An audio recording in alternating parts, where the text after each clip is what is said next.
we go. First off, what is it you're looking at? Map of Japan. Cool. We have a card display, which is unique to this map. We have the turn order. We have where the money is going to go. We have the coal and iron markets out here, and obviously the various industries that are going to go out here. We have our player board, which is identical from the base game as well. And then, what do you do? So the game takes place over an indeterminate number of rounds. On your turn, you're going to take 2 actions, except in the first turn, you're going to take 1 action, and then play will proceed not in clockwise order, but in random order there, based on who spent the least amount of money. Then we will change the turn order again, based on least amount of money to most amount of money. If they stay relative, and then pay interest on any loans. So every $10 loan, pay $1. Rinse and repeat until the game ends. The game ends when that deck of cards runs out and one player has no cards left in hand. You have a hand limit of 9 cards. All right, so with that said, on your turn, you may take 2 actions. They are independent actions. You can do the same action twice. You could do 2 different actions, however you want to do it. Here we go, real quick, pass. You have to discard a card out of hand. To be able to pass, you can pass twice. Take 2 cards, pretty simple. Now, one of the things that's a little bit different about this is normally in the base Age of Industry, you have 2 discard piles, if you will. You can choose from that pile, or mystery meat. In this one, you can draw 2 cards. Any of those 6 cards or mystery meat paying $0. It is free to do so. And the cards will refresh after you have taken both cards. Okay? So, take 2 cards. Cool. Good. Build railway, industry, sell goods, and develop. All of those things are going to be the exact same as the base game.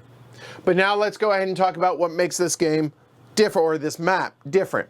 So, the card display, as y'all see up here, 6 cards. Again, it's all the rules are actually written on the board, so it's all written right here. And what this says, effectively, is these cards will refresh at the end of every player's turn. On your turn, when you have to play a card, you can play any card out of your hand, or immediately, for the purchase price of where the card is, play that card as if it were from your hand, using it for the action that is depicted or not. It says for any action. This isn't a port card. Common sense, again, prevails here.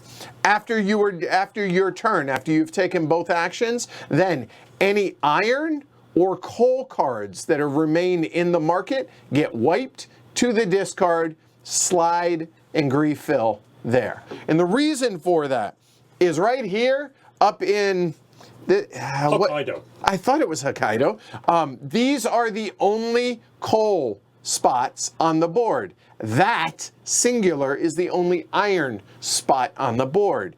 So, getting rid of these cards kind of makes sense, because we're going to be churning through, because there's only a total of 3, respectively, for that to happen. And I believe Shrey counted 12 total between, or in the entire deck, whatever you get dealt, whatever, etc., etc. So that's how the card market is going to work, okay?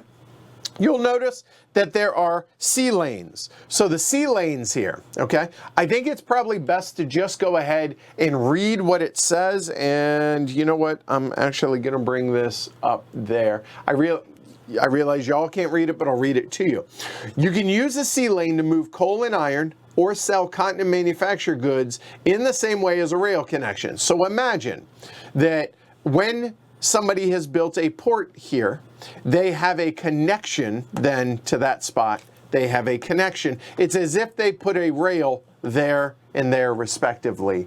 And then if 2 people build here, they both have an implied connection or a rail there.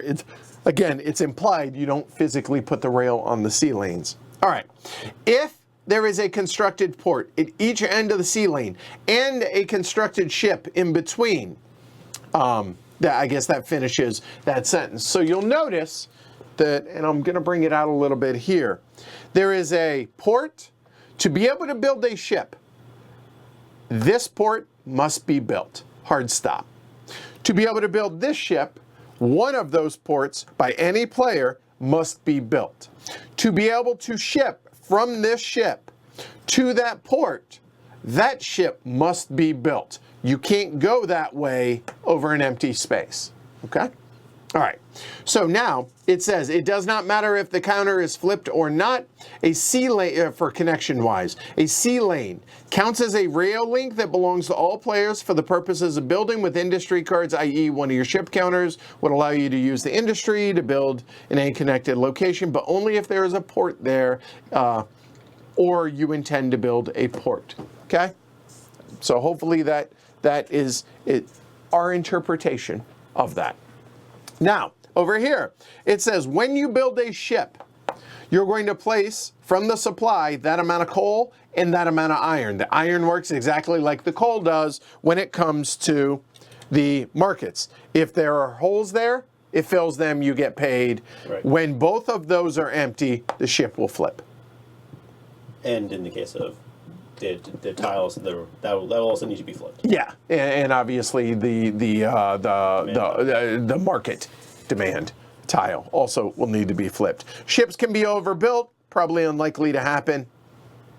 Also, at the end of the game, each rail link is worth $3 plus the number of counters at the end. Now, in our previous play, we're in agreement that we probably played this wrong.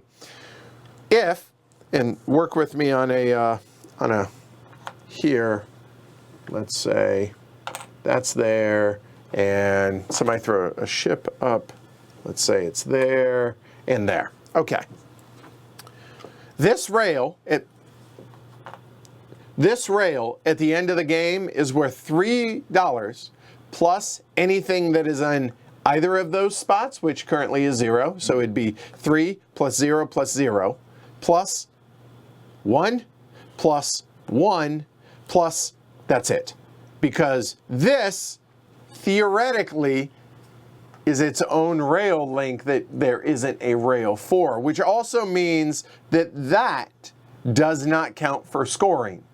And the reason we made that mistake is because, again, vagaries in rules, what it's talking about is there are maps in which it effectively is something like that, then that, whether it's flipped or not, still counts as the dollar, okay?